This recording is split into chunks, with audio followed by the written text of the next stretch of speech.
benshi bakomeje kuvuga ati mbega Japhali bwa bundi afise umutima mwiza ugeze hiyo hose. Erega abafana batanguye gusara bavuga ati mwebwe Big Fizzo on the floor doublejay kiriku mwebwe mama ko muratubesha twaramaze kumenya ko yari kiki bayitwa Branka guys. Nyegera umushinga amateka kubwira ivyo utigeze wumva cyangwa ubonesha amaso yawe.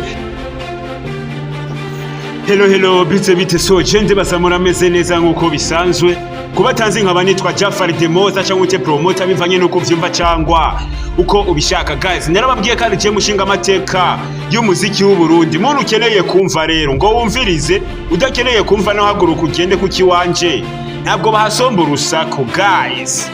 Nico gihe ugire subscribe kuri Japhali TV. Muntu utarakora subscribe ku buryo ibiganiro bishasha byose bikomeze kugushikira ku gihe.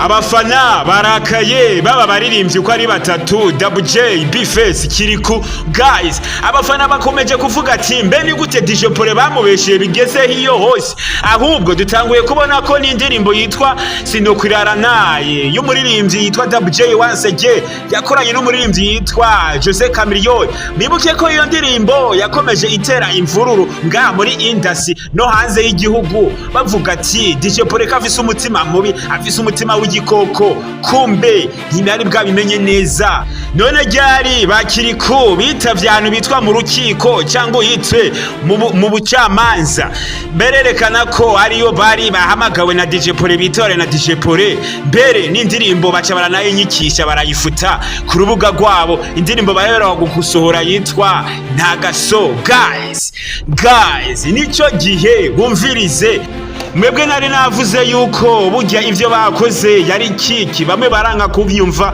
baravuga ngo demosa turamuzi ngarabesha. Jewe burya ugiye kuraba neza cyane je simbesha, nta kintu na kimwe nigera ntanga mbesha, nta kintu nta makuru nigera ntanga besha. Jewe simbesha, simvuga ibintu ntazi, je mvuga ibintu nzi natonosoye neza.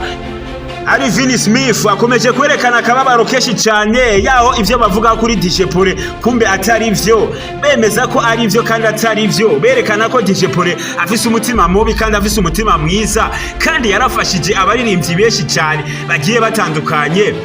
Ubu rero ubu tuvugana abafana babaririmbyi uko ari batatu doublejay kiriku be na Big Fizzo on the floor guys bakomeje kubashwanira cyane babavako mbere benshi yaginze kuvuga ati ni gute muduhenda kandi twara abafana banyu bo ku mutima dukunda cyane mukadubesha ko babitwariye kandi atari ivyo, mukanakura ko n'indirimbo yanyu ku mbuga zanyu kumbe atari ivyo ari mwe mwabikuyeko guys. Mbega ibi bintu mibikura kuki?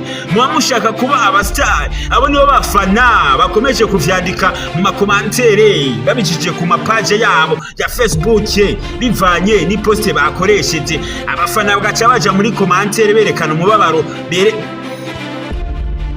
umubabaro bafitiye, bagaca berekana ishavu bafitiye abo baririmbyi uko ari batatu guys. Ari Vini Smith nawe yaciye yerekana akaba baravuga ati nta kuntu umuntu yokora ikintu atabajije ubundi. Ukeneye kudisinga umuntu uramaze ukamubaza kukubera n'uburahabwa uruhusha kugira utukunda umuntu ushaka ukora kiki umaze ukamubaza ku buryo bitotera imvururu muri societe guys. Abafana benshi bakomeje kuvuga ati, abafana b'umuziki ndundi bakomeje kuvuga ati burya ivyo ari Vini Smith ivyo yavuze cyangwa umwitwera Vash ivyo yavuze n'ivyo kuri kubera abaririmbyi bacu bakomeje kwitwara nabi nga muri industry, bakomeje kubitwara nabi.